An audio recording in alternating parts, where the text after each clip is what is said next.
So, freighters have been a big part of No Man's Sky for a number of years, and we've had a few updates to them recently as well, with the Endurance update and various combat and pirate freighter enhancements scattered over other updates from the last couple of years. Though, if you want to get your hands on an S-Class freighter, it can take hours and hours and hours of repetitive reloading, and I honestly just don't think it's worth it. If you're watching this thinking, well, of course it's worth it, how stupid of you, I'd say hear me out and watch till the end of the video and then leave a comment to see if you still think the same, and if you do, let us know why you think S-Class freighters are actually worth it.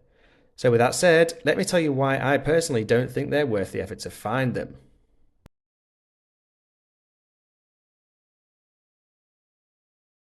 I will start off this video by saying, however, that if you're exploring and you happen to wander into a pirate battle and the pirate freighter or the other capital freighter just so happens to be an S-Class one and you fancy taking them, the chances are, which incredibly rare by the way, then by all means get yourself that S-Class freighter. The same goes for other freighters you encounter on your travels as well, because opportunities like that don't come around too often in No Man's Sky, so you may as well take advantage of it whilst you can.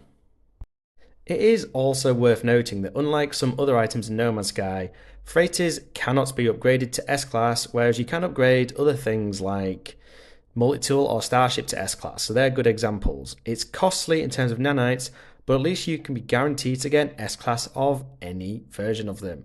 And in some cases, there are only S-Class versions of them around, so exotic ships, for example. I have no idea why freighters can't be upgraded to S-Class like other things, but I guess that just could be an oversight by Hello Games, or of course, it could be by design.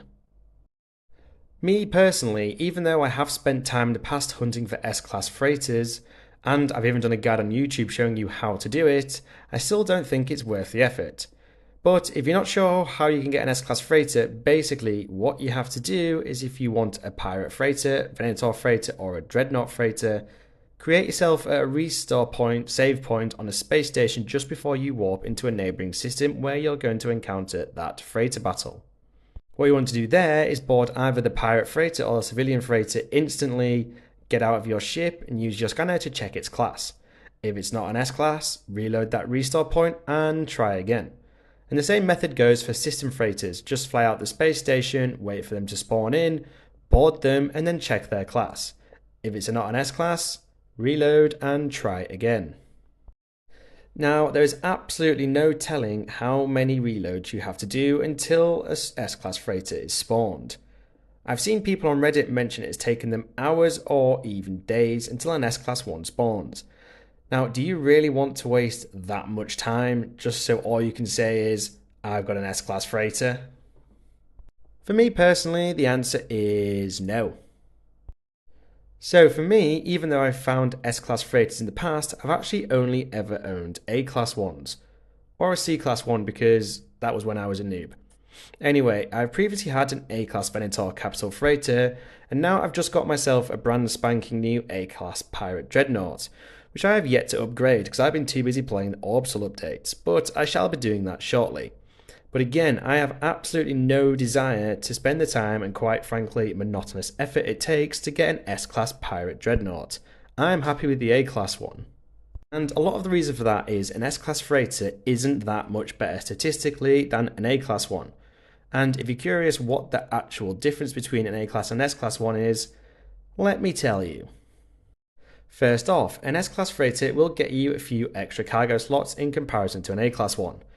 Now, if my sources are correct, an S-Class one will max out at 120 cargo slots versus 100 for an A-Class one. And here's why I don't think that makes it worth the effort to get those extra 20 slots. Like, if 100 cargo slots really isn't enough for you, you damn hoarder you just build some storage containers in your freighter to increase its storage capacity. Simple, right? Anyway, on to the next difference, which is tech slots. A maxed out S-Class freighter is going to give you 60 tech slots versus 50 on an A-Class. And with the exception of a few special modules you can get from some expeditions, you'll only need about 30 tech slots to hold all possible freighter modules, so even a B-Class freighter here has enough space for that. So let's move on and talk about supercharged slots, because this tends to get some players rather excited. An S-Class one will have 4 of these supercharged slots versus 3 supercharged slots on an A-Class. And these slots are going to get you various bonuses depending on what tech items you stick in them. So things like a longer hyperdrive range, lower hyperdrive fuel usage, slightly shorter frigate missions, durations, and so on.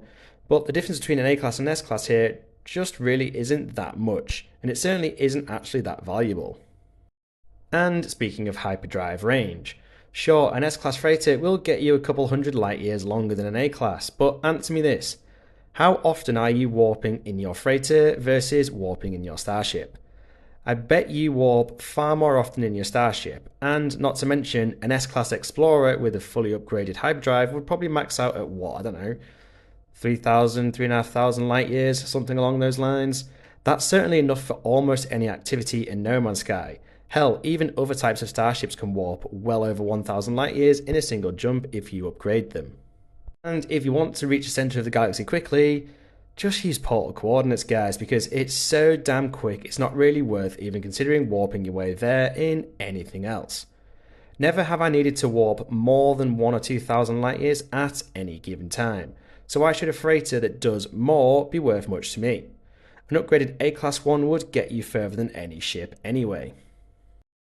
Now, there will be players who love to optimize stats, and I think that's fair enough. If that's your thing, even though S-Class freighter optimization doesn't do much more than an upgraded A-Class freighter, and they are far more common and far easier to get your hands on. If you're a player who just absolutely has to have the very best of everything regardless of the arduous tasks to achieve it, then sure, go and hunt down those S-Class freighters, though it may take you a hell of a long time, and it will be a very boring and frustrating process, unless you get super lucky and come across one within the first half an hour or so. At the end of the day, if you need a freighter for the useful stuff freighters can do, like managing your frigate fleet, containing your portable base, transporting large amounts of resources, and all of that good stuff, then you definitely do not actually need an S-Class one to achieve all of that. An A-Class one, hell, even an upgraded B-Class would do all of that for you just fine without you having to do the long, monotonous methods to get an S-Class.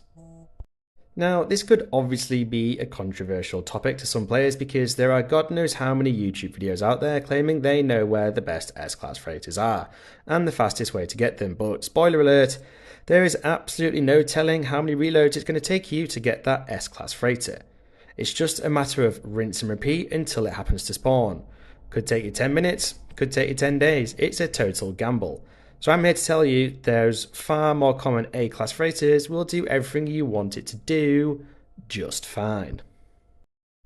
Now you know that my thoughts on why I don't think S-Class freighters are actually worth the potentially insanely long time it takes to get them.